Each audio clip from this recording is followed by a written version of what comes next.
ಅನ್ನ ಆಹಾರಗಳನ್ನೆಲ್ಲ ಬಿಟ್ಟು ಪರಿಪೂರ್ಣವಾಗಿ ಪಂಚಭೂತ ಅನ್ನ ನೀರು ಗಾಳಿ ಏನೂ ಬೇಡ, ಮೈಯಿಂದ ಸುಗಂಧ ಪರಿಮಳ ಬರುತ್ತೆ. ಅದು 4ನೇ ಅಂತ 1000 ಸುಗಂಧದ ಪರಿಮಳ ಬರುತ್ತೆ, ವಾಸನೆ ಬರೋದಲ್ಲ.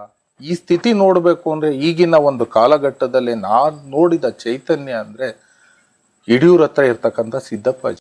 ಮೋಹ ಇಲ್ಲ, ಬಟ್ಟೆ ಮೋಹ ಇಲ್ಲ, ಅನ್ನ ಆಹಾರದ್ದಿಲ್ಲ, ನನ್ಗೇನ್ ಬೇಕು ಅಂತ ಕೇಳೋದಿಲ್ಲ, ಎಲ್ಲವೂ ಅವ್ರ ಹತ್ರ ಹುಡಿಕೊಂಬರು. ಈ ಸ್ಥಿತಿಯ ಅನುಭವ ಎಲ್ಲಿ ಸಿಕ್ಕಿದ್ದು ಅಂದ್ರೆ ತಾಯಿ ಜಗನ್ಮಾತೆ ಅದಕ್ಕೂ ಮುಂಚೆ ಕೆಲವೊಂದೆಲ್ಲ ಪರೀಕ್ಷೆಗಳು ನಡೀತವೆ. ಸಿದ್ರು ಬೆಟ್ಟಕ್ಕೆ ಕರ್ಕೊಂಡು ಹೋದ್ರು, ಅಲ್ಲೂ ಸಾಧನೆ ಮಾಡಿಸಿದ್ರು, ಅನ್ನ ಆಹಾರ ಬಿಡಿಸಿ ಬರೀ ನೀರಲ್ಲಿ ಇರಿಸಿದ್ದಾರೆ ತಿಂಗಳಾಂಗಟ್ಲೆ. ಎಷ್ಟೋ ಲಿಂಗಗಳ ಪ್ರತಿಷ್ಠಾಪನೆ, ದೈವಗಳ ಮಾತುಕತೆ, ದೈವ ಬಂದು ನೇರವಾಗಿ ಹೇಳೋದು. ಎಲ್ಲೋ ಇರ್ತಕ್ಕಂಥ ಒಬ್ಬ ವ್ಯಕ್ತಿ ಒಂದು ಏನೋ ಆಗ್ತಾ ಇದೆ, ಇಲ್ಲಿ ಕೂತ್ಕೊಂಡು ಹೇಳ್ತಾ ಇದ್ರೆ ನಿನ್ಗೆ ಇದೇ ಆಗ್ತಾ ಇದೆ, ಗರ್ಭದಲ್ಲಿರೋದು ಸ್ಕ್ಯಾನ್ MRI ಎಲ್ಲ ಬರುತ್ತೆ, ಆದ್ರೆ ಇಲ್ಲೇ ಕೂತ್ಕೊಂಡು ಅಲ್ಲಿ ಗಂಡು ಮಗು ಆಗುತ್ತೆ, ಇದೇ ಸಮಯಕ್ಕೆ ಆಗುತ್ತೆ ಅಂತ ಹೇಳಿದ್ರು.